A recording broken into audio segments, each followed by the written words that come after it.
Hey, just a heads up that the following content may be disturbing or triggering for some listeners and is not appropriate for children. Please take care of yourself and others who may be listening with you. Welcome to the Bonus Babies podcast, a show that has no easy answers, only hard questions. Even though it took a toll, you see, I'm still not done. I wouldn't do it any differently because I have to live with myself. But yeah, it took a toll. Can you tell me what you call the kids who you've cared for over the years? We feel that the children that we receive coming into our home are bonuses. So we call them bonus babies. I love that. This is your host, Jayne Amelia Larson, and I'm a CASA volunteer, a court-appointed special advocate for youth in foster care. Yeah, I know it's a mouthful.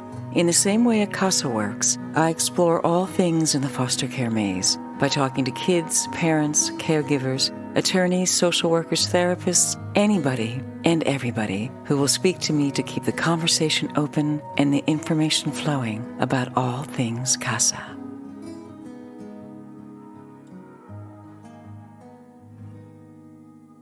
Hi, I'm here with Lori Nelson. Hi, Lori. Hi. Now, I know that you're feeling a little bit shy about doing this, so can you tell me about that just to make you even more shy? Well, yeah, I have never really been good about talking about me because as far as I've always seen things, it's like I'm just me, okay? So I've never really felt that I was doing anything extraordinary or super significant because I think what I've always done is just who I am, my personality, which is I like to help. My mother used to tease me when I was a kid and say, Lori would always bring home the stray dogs and cats because she felt that they needed a home. And I don't know, I just always wanted to try to make a difference if I could, if I was able to. And so I think that's what people should do if they can, if they're in the position to do so. I feel uncomfortable talking about that because I'm like, is that special? Is that different? I think that that's just what I think a lot of people should do if they're in the position to do so. Right. Well, the truth is most people don't, Lori. Yeah. Yeah. And from what I've heard, you are really an extraordinary individual. And so I want people to hear about that. Well, I appreciate that. I'm glad to know that some people think that I am. Just as much as I have touched their lives, that they feel that I've been an important aspect in their lives, they've been important in mine too. Right. So tell me about yourself. Who are you? Where are you from? How are you? I'm from Los Angeles originally. I was born in Los Angeles. Get out. There's only two people that were born in LA. You're not one of them. I know. I was born in LA at Queen of Angels Hospital. That hospital is named something else now, but I'm the daughter of parents that had 6 kids. I'm the youngest. And so I've always been different from my siblings.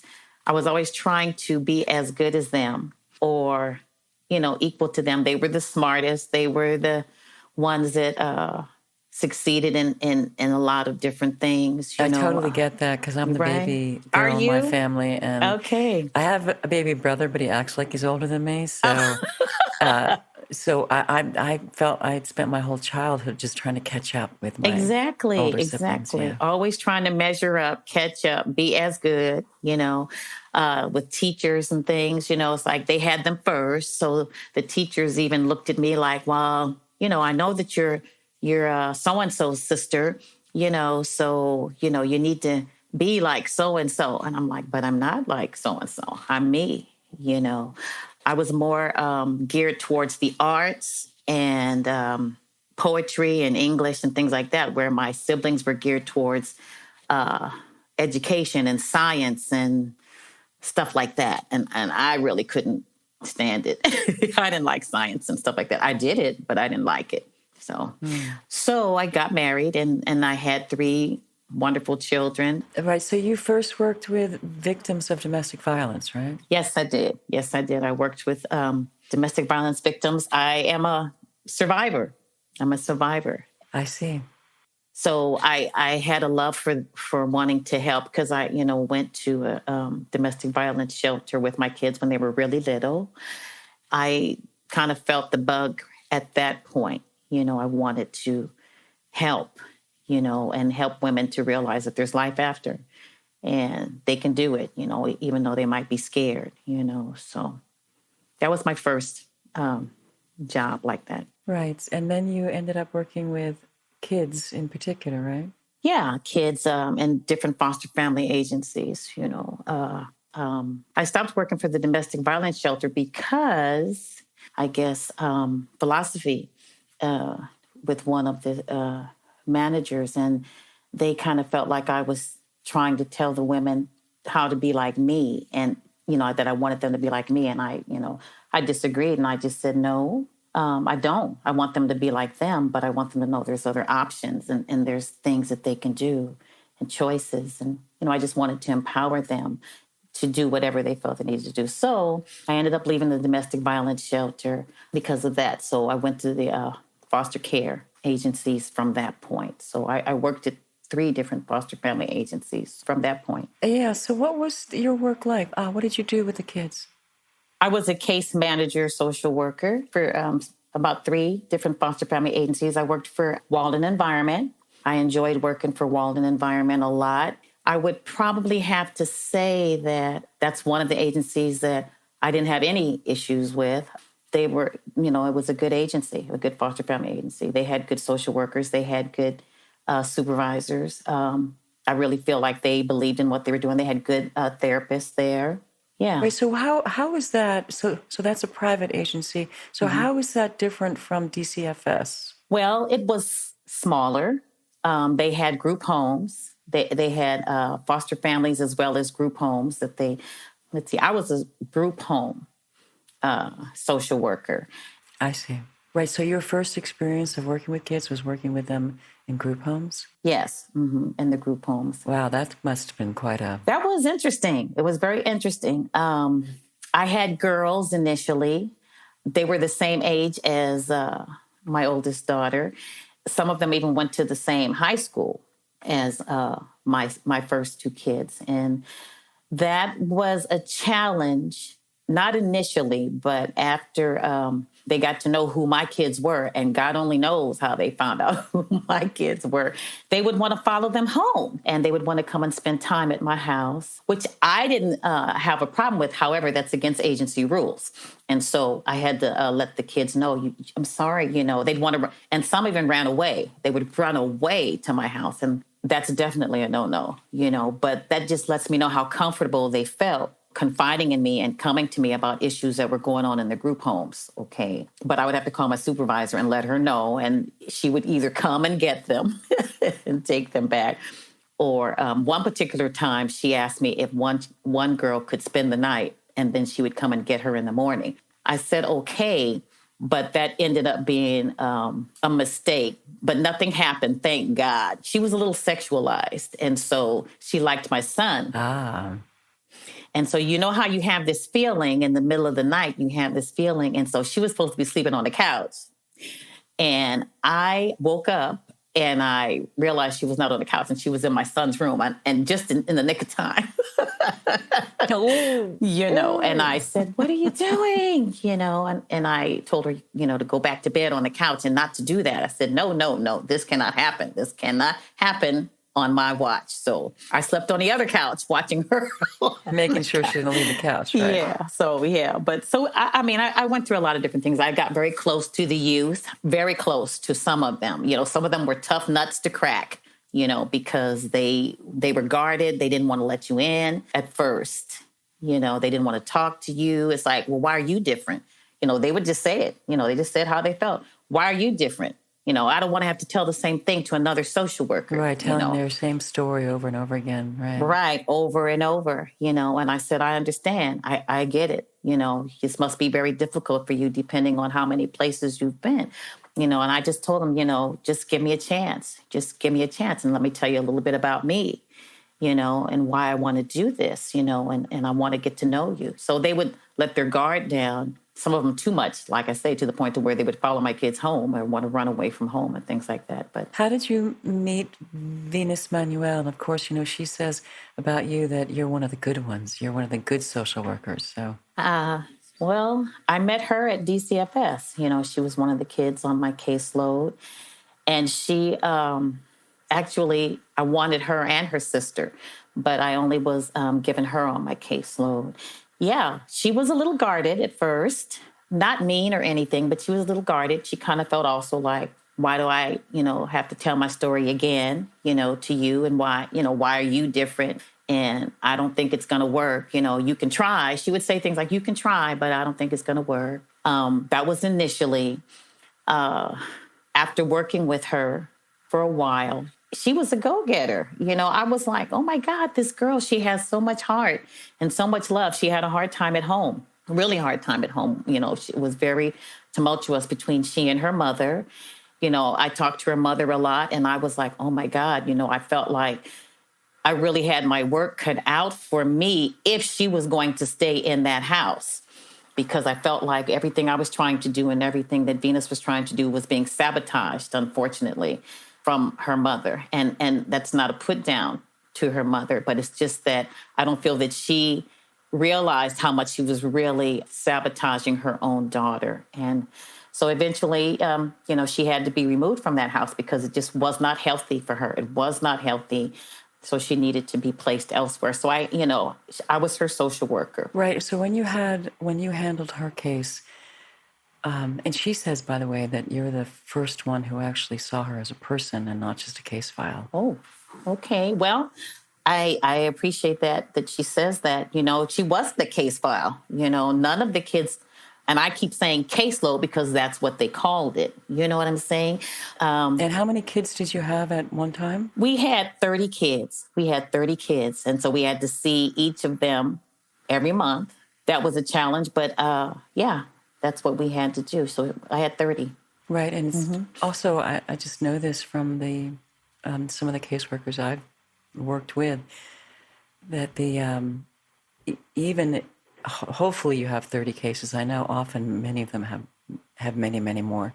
It's more. Absolutely. So that's the minimum. Right. And even that is a pretty overwhelming number, right? Absolutely. Absolutely. You figure you have 28 to 30 days, maybe 31, in the month, but they're not all work days. You have weekends. And so you really need to get to see all of them and touch bases, and not just a 5-minute thing, to make sure that they're okay. Right. And you're not just seeing them, right?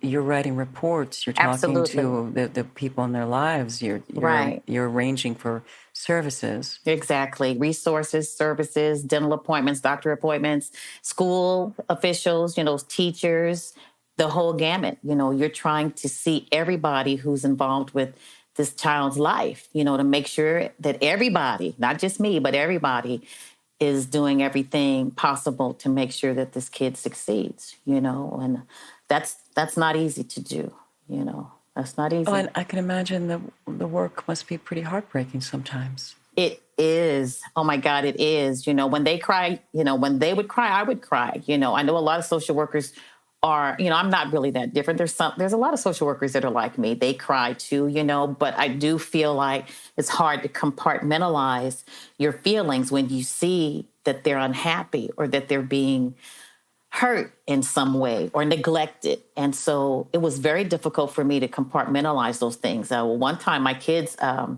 they called a powwow for me, and said, Mom, you're spending way too much time with these kids. You're spending more time with these kids than you're spending with us. And I had to really take that into consideration, because, I felt like my kids were okay. So, I felt like if emergencies popped up or things like that with my kids on the caseload, then I would just take the time to do it. But I had to try to balance it. And that's a hard thing to do too, if you have kids, I can only imagine what it would have been like if I had had a husband, because that probably would not have been, he probably would not have liked that either, but yeah, it was a challenge. Right. So Venus is one of the successes. And so can you tell me about some of the other kids who you worked with? Well, there was a young man that I'm still in contact with today. He was one of the guarded ones as well. He didn't want to tell his story over and over again. He had a brother. He and his brother were, they were both good kids, but Brian went one way, his brother went another way. Brian chose to not be a statistic, shall I say, and he went into the military. But it was a challenge for him because his mother, she was an addict, and she would try to play him, he and his brother, but mostly him, try to get money from him because he worked. He worked while he was in foster care, and he was just another go-getter. He was pretty good in school. He worked. I think the group home foster father was, really fond of him as well. And he really tried his hardest to make sure that all the kids succeeded at his group home. But Brian, he struggled with that. His mother would try to get money from him, and he would feel compelled to give her money, because she would give him sad stories, and we would have to talk to him and try to let him know that I know you want to help her, but she's not going to use that money for a good use, So that took a little time for him to break that habit of trying to help. His brother also tried to play him that way. His brother was older, and he would try to get money from him a lot of times to do things that weren't right. But Brian succeeded. He graduated. He went into the military. That's what he really wanted to do. And he's still in the military. He's making a career out of it. And he would call me from time to time. Sometimes he would come and visit. I'd be so happy. I'd be shocked out of my mind that he would want to come and visit, But every now and then he'll still give me a call, and he's still in touch with my daughter. They went to the same high school, so he's still in touch with her as well. Yeah, he's one of the ones that I wished I could bring home. Yeah. That he's a good guy. He's a good guy, and he's made a successful career out of the military. And what about some of the kids that you weren't able to help? Hi, those are the heartbreaks. Some of them still bother me to this day. One of them, her name was Ada, and she had a beautiful 2-year-old little girl. Oh my God, she was just gorgeous. And Ada was very sexualized, the confidence, or shall I say, false confidence that some of these young ladies have about themselves, and their bodies and things like that. It was a challenge, because she just kind of felt like she could get everything she wanted from giving her body, and having sex. And she had this beautiful 2-year-old little girl. As a result of that. And she was a hard one to try to guide, because these kids, they had a lot of freedom. They had freedom that they had never had before. They were given their own apartments. And right, so these are kids in TAY, Transitional housing, transitional age youth. Yeah, can you explain that to me, so for our listeners that don't know what TAY is? Yeah, transitional age youth, it's where the kids are almost ready to age out of foster care and out of the system, okay? And most of those kids, if they did not go into transitional age youth programs, they wouldn't have anywhere to go. They'd be on the streets. They'd be homeless, and God only knows.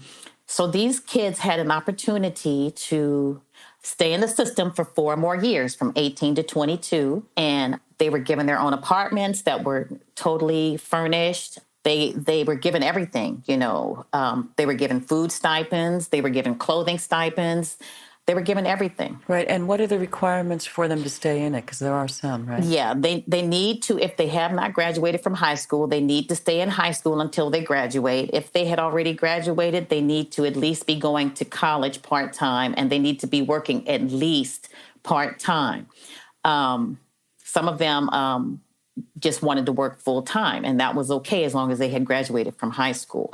They had curfews, and they also needed to save half of their earnings from working. Okay, so we saved half of their earnings, and we didn't keep it. This was for them for when they actually reached the end of the program. So if they had given us half of their earnings at the end of the 22, and they were stable, then all that money was given back to them. Right. Is it hard for the kids to stay in the program? It's hard for a lot of the kids to stay in the program because this is freedom that they had never experienced before. Okay. It seems like, I kept thinking, oh my God, if I had been given an apartment and I didn't have to pay rent, I mean, you do not even have to pay rent. You don't pay your utilities. You don't even buy your own food. You get a stipend for that. You get a stipend for your clothing still. Oh my God. And then you're given, 2 to 4 years where you can save your own money and stuff. So really, basically, you are not, as a youth in these programs, you're not really paying for anything unless you want to pay for your own stuff. We didn't pay for their phones, so they had to pay for things like that. They had to save up to get transportation. Otherwise, they would use tokens and things like that. But this was freedom for a lot of them that they had not had before. So they kind of went crazy, Right, so it's freedom with also temptation. Yes, absolutely. Absolutely. And so they had a curfew where they would have to be in by 10. If they wanted to go somewhere on the weekends, they needed to ask, they needed to get permission beforehand, and then they needed to be back on Sunday by a certain period of time. A lot of them, they got a taste of that freedom and they just, didn't want to follow the rules. They didn't want to follow the rules. Some of them, they would be in at 10 o'clock, but they would be sneaking company in. The girls were trying to hide boys in the closet and things like that. And I would do drop-in visits for that very reason. And that's why my kids were saying, Mom, you're spending more time with those kids than you are with us, But I would have to go by there, after 10 to see, hey, what's going on here? You got to go. Who's in the closet? Right. Yeah. Exactly, right? They weren't allowed to smoke in the house, and, you could see clearly they were having parties and there were cigarette butts and, there was alcohol bottles and things like that left, So I would have to be tough, and tell them, you guys, hey, this is not going to work. This is not going to work. You're going to jeopardize, your being able to stay in the program. Some of them listened, some didn't. But one situation with the very highly sexualized young lady who had the 2-year-old, and she had another roommate. What had happened was, this is very painful for me to talk about. This is some of the flaws in the system. One of my supervisors wanted, it's kind of hard to explain, but he had a significant other that was working, but he wasn't a social worker. I guess he was sort of like a trainee. And so he wanted his significant other to learn the system and different things and learn how things work. So this young man went out to visit these 2 young ladies on my caseload. Well, according to them, and allegedly, and I say allegedly because this is what they told me, but my job as a social worker is to believe my clients, believe my kids, okay? I didn't feel they had any reason to lie. In fact, I know in my heart they weren't lying. They weren't. But they said that he was making passes at them and saying things that were very inappropriate about their sex life and things like that. And if they were on birth control and things like that. And I'm like, that is not appropriate. That's not appropriate. They felt very uncomfortable, very uncomfortable. So what I did was I told my immediate supervisor, and he said, oh, no. He said, that is not good. Well, the supervisor that had the significant other was my supervisor's supervisor. Okay. I see.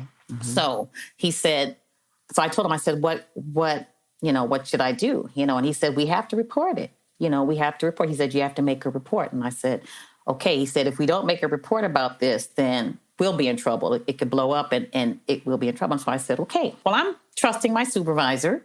He's trusting the system. And that's exactly what I did. I did a report about it. And his supervisor went ballistic. And keep in mind, that was his significant other that came out. And so he went ballistic and he didn't believe me. He said I was lying. And, my supervisor was just shocked. He said, whoa, he said, I know this woman. She, she's a good worker. She would not lie about something like this. Why would anybody lie about something like that? That's crazy. But anyway, long story short, it didn't turn out well. I ended up getting terminated because he said I lied. He said I was lying. And what happened was the young ladies would have been my witnesses. However, he intimidated the one with the little girl and threatened to take her daughter from her. That's the ugly side of the system. It's like, dear God, really? Yeah, he threatened that he would take her little girl from her. So she ran away. I would have run away too. You threatened to take my kid from me. She ran away. And the other young lady, they threatened her with something, but They both ran away. And the other one who ran away, she told me, she said, oh my God, she said, Miss Nelson, she said, oh no, we had to go. We had to go because they threatened us, So that grieves me. That grieves me a lot. Right. So you didn't have any support then? You had no corroborating witnesses? No, the witnesses, they fled. And my supervisor, although he fought for me, it was like his supervisor alleged that I lied. And but I tried to fight it. The only good thing that came out of that was that he was demoted. He ended up getting demoted because I went to the board and I took it as far as I could go. Even though I lost my job before, I took it to the board and everything, I did find out from my immediate supervisor that he got demoted. And he said, if it makes you feel any better, he said, I know you feel horrible about this. He said, I feel horrible about this. He said, because I told you to write the report. He said, and that's what we were supposed to do. He said, and it ended up backfiring and it hurts you. He said, but if it makes you feel any better, he went kicking and screaming all the way when he got demoted. And I said, yay, yay, because that was not right. How I got back in touch with Venus was with this program. We met up at a program called Success is Our Future. She was one of the workers there, and I didn't even think that she was there. I was working there, at the program, and next thing I know, I see this person coming towards me that was just so excited, and then she said, oh my God, you don't even recognize me. You don't even remember me. And I said, oh my God, it's you. It's you. And we just hugged and cried because I was like, oh my God, how long has it been? And I didn't realize that I was that close to her, but not realizing I was that close to her. And ever since then, it was like, you're never, never, never getting out of my grasp. You're never going to be away from me again, So, yeah. So I worked with the youth in that program and did interviews and, watched them graduate. And she was a part of that too. She was a part of that, as a probation officer and, right. firsthand experience as being one of the kids in, K. It's quite unusual, I would imagine. Absolutely. Absolutely. So she is a major success. I'm very proud of her. I'm proud of her. That kid had more gumption than anybody I've ever seen, than most adults even. Right. So your kids are grown now, right? Absolutely. So now doing the work that you do, right? Because you are actually working with adult clients now, right? Yes, I'm working with adults. Mm-hmm. It's and I don't get one-on-one contact with them either. I would really love to do that. Would that be true if it weren't for COVID, or it doesn't allow for it? Actually, no. COVID has nothing to do with that. My main function is I work with the different agencies and programs and trying to ensure that they're doing everything that they are supposed to do as far as providing services, for our adult clients. I work with a lot of different county agencies. I work with like DMH and ODR. ODR is Office of Diversion and Reentry. So they work with clients that are out of, they're justice, they call it justice involved. Justice involved. Mm-hmm. Mm-hmm. Clients. And so, right. Let's see, who else? We work with a lot of county agencies that try to provide services. Right. And from what I've heard and from what I've seen and from the research that I've done, there's a lot of systems that work and a lot of systems that fail. Mm-hmm. Mm-hmm. And has that been your experience as well? Yeah. There, I think that each agency has its pros and cons, its successes and failures. I think a lot of it deals with management. I think that sometimes they're far removed from the groundwork, or the actual people that are doing, as far as I'm concerned, is the hard work. I feel like a lot of those workers don't get the support that they need. If you're overwhelmed with the caseload, oh my God, for God's sake, hire more people, because you cannot do the best job that you can do if your caseload is too high or if you're overworked. Then you take the risk of not doing the job at all and just, quote unquote, lying and, writing reports that never happened and things like that. And then you take the even greater risk of kids falling through the cracks and being harmed, if not even killed. So that's a big thing to me. I don't just fault management, but I also know that not only are some of the social workers and people that, on the groundwork are overworked, there are those that really just don't care. They're in it, for the money. It's a job to them and that's it. And they'll write the report, even though it didn't happen. They'll say they did the drive-by, although it didn't happen. And I've seen that. And it's really angered me because you're affecting people's lives. You're affecting families. How dare you? How dare you write a report that's false and it affects this family?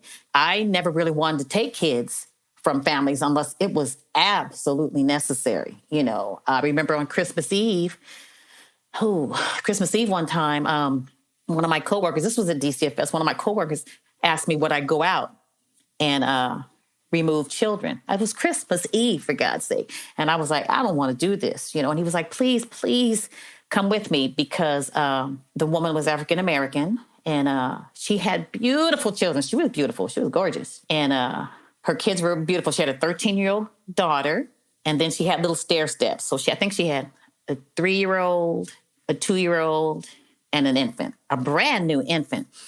And she had problems with substance abuse. She was doing really well. She had her kids. And so she tested positive on a random drug test.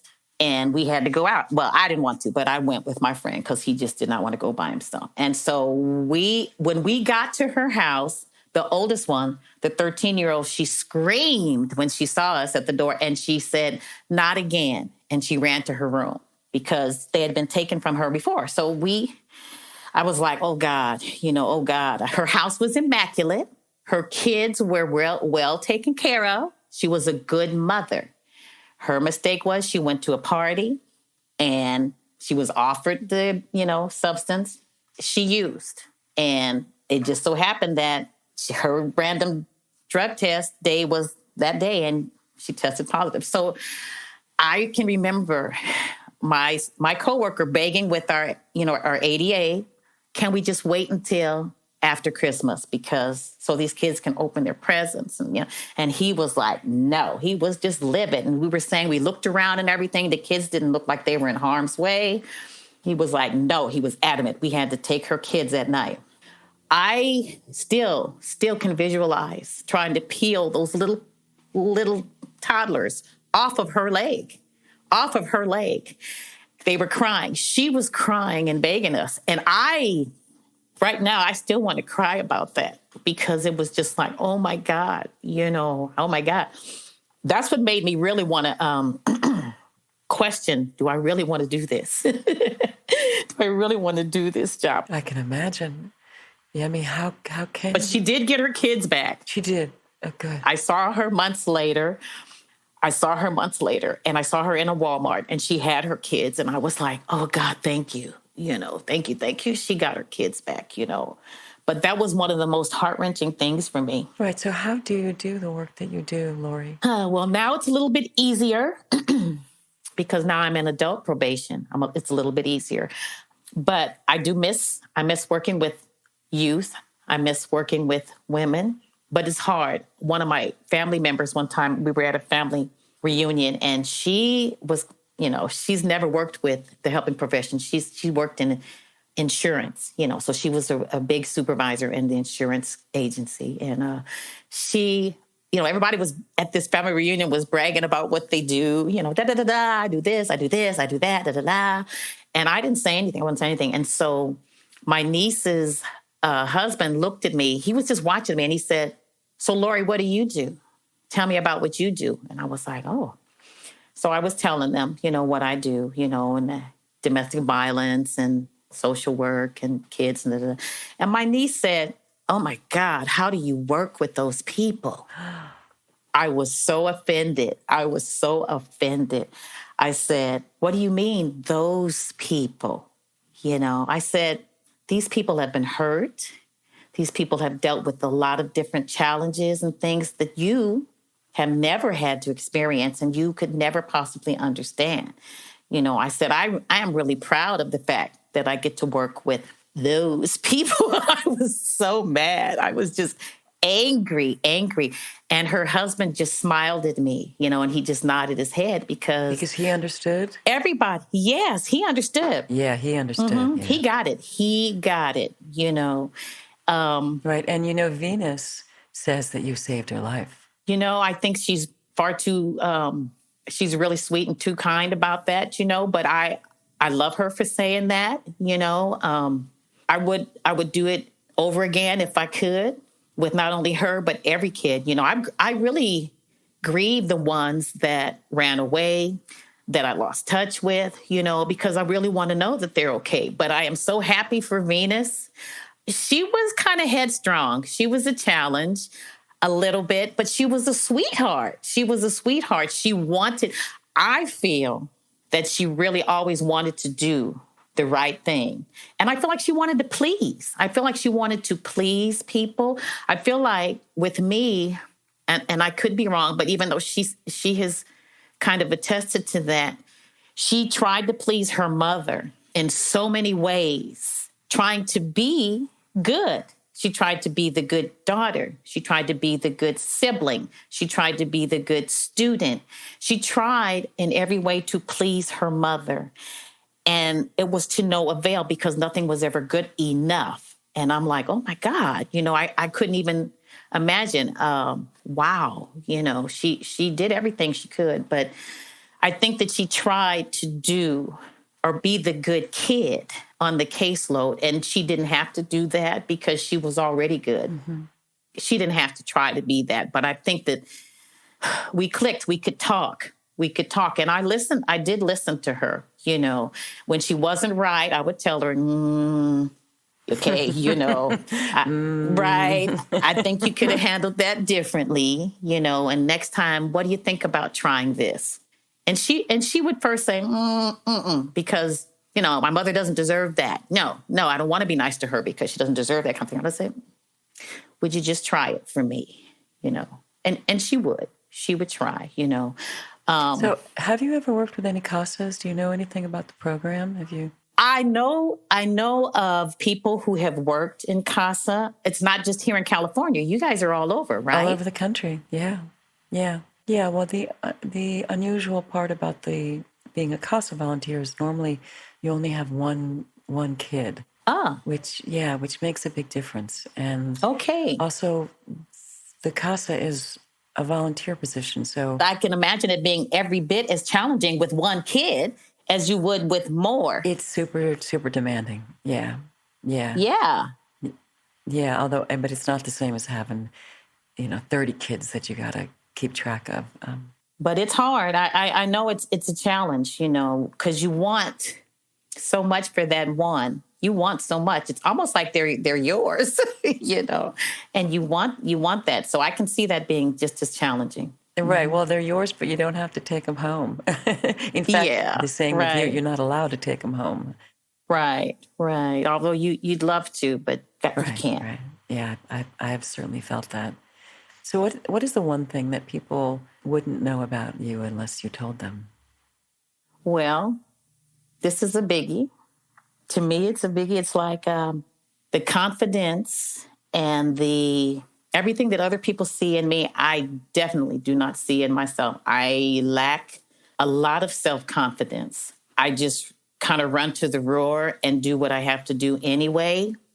But a lot of times I don't feel that, oh my God, I don't think I can do this. I don't think I can do this. When other people tell me, oh, you were fantastic. I don't like speaking in front of people. And with Tay, I had to all the time. I had to get up and give. I had to speak in front of the entire probation department, for Success is Our Future, and in front of bureau chiefs and people like that. I feel very intimidated by those people in their positions by virtue of just them being in those positions, I wonder if the fact that you feel that you don't feel confident is what makes you able to listen so well to people. That could be, because I definitely didn't feel heard as a kid. I'm the youngest of six. And so everybody was smarter. Everybody had done everything first. A lot of times one sibling was always trying to one-up me and make me look bad. She tried to get me in trouble all the time. Kids do that, yeah. And I found out later that she resented that I was born, because she said she was the baby until I came along. Yes. And I didn't even know that until we were adults, but I just knew that she was mean to me growing up. And she went out of her way to try to make me look bad, in front of friends and family. That's probably it. My mother said something that was and to this day, I wrote it down, I typed it, and I have it up on my bedroom wall. She said something about me when my oldest I think she was like in the 6th grade, and my daughter had a Holocaust survivor for a teacher. She was a wonderful woman, and her assignment was to go home and ask your grandparents what kind of child was your mother. And I was cooking in the kitchen, and my mom was in the living room with my oldest, in elementary school. And I heard her ask my mother this, and I froze because I was like, oh my God, what is my mother going to say about me to my daughter, what kind of kid I was? And my mother, she took a deep breath, like she would often do when she was thinking. And then she said, well, she was a hard kid to direct, but she knew where she was going. And she didn't know how to talk to us, but we didn't know how to listen. And I was like, oh my God, at that very moment, I realized she did understand me. She knew me. And I had this newfound appreciation for her because I didn't think my mother understood me growing up. We didn't always see eye to eye. I never felt like I measured up. And when I went into the helping profession, I guess I just kind of felt like not only did I like it, but that's what I was good at. But I felt like people listened, and I felt like I had something to say that was of interest to them. And they felt like it was important, and they felt better about themselves after I kind of talked about me. As I said, I'm a survivor of domestic violence. I don't know. I guess people just really wouldn't know that I kind of lack the confidence to do some of the things that I'm asked to do every day because I do it. Well, that's good to know. I would never have guessed that. Yeah, not in our few conversations so far.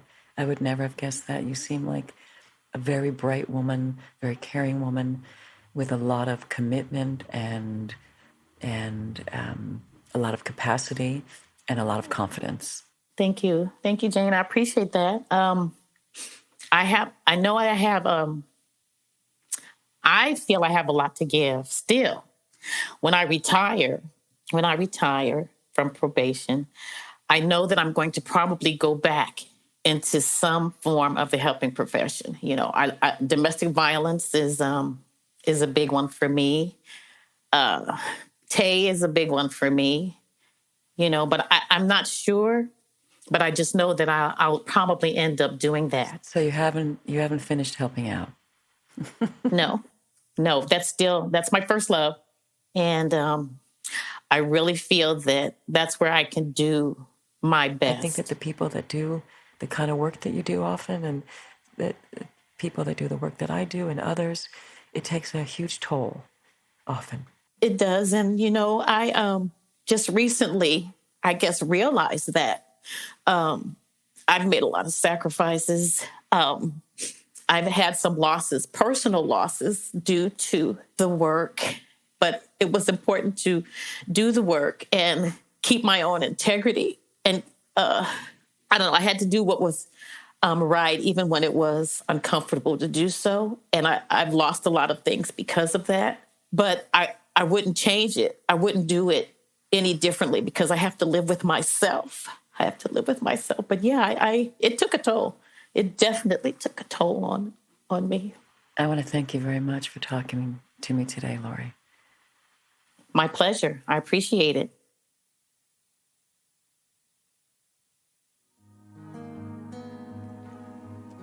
If you see something, say something. If you suspect that a child's health or safety is jeopardized in any way by parents or anyone else, contact the Child Protective Services Agency in your county. 24-hour hotlines are staffed by trained social workers who will help you through the process, and you can do so anonymously. In California, you can call the Child Protection Hotline at 800-540-4000. And right now in COVID, reports of abuse and neglect are down by 50%. And that's not because it's not happening. It's because kids are not in school, and their teachers and other adults, mandated reporters, aren't seeing them. So if you see something, say something. You might be saving a child's life. If you're a kid in care and you want to know more about your sexual and reproductive health, you can go to fosterrepprohealth.org. That's fosterrepprohealth.org. And if you're an older kid in trouble, check out pennylane.org. They offer a safe place for homeless and LGBTQ youth who need some help. And if you're a kid in care who wants a casa, you can ask for one. In Los Angeles, go to casala.org, and anywhere else in the nation, go to nationalcasagal.org, and you can get one. I want to thank the supremely talented Christina Apostolopoulos for her beautiful music, Eferisto. To hear more of her music, go to Spotify and Instagram at Christina Aposto. That's ChristianaAposto. I know you want to. Her stuff is really great. And thanks to my audio producer extraordinaire, Marcos Campito. I'm glad I found you. Thanks for listening, and if you like what you hear, please rate us and hit subscribe.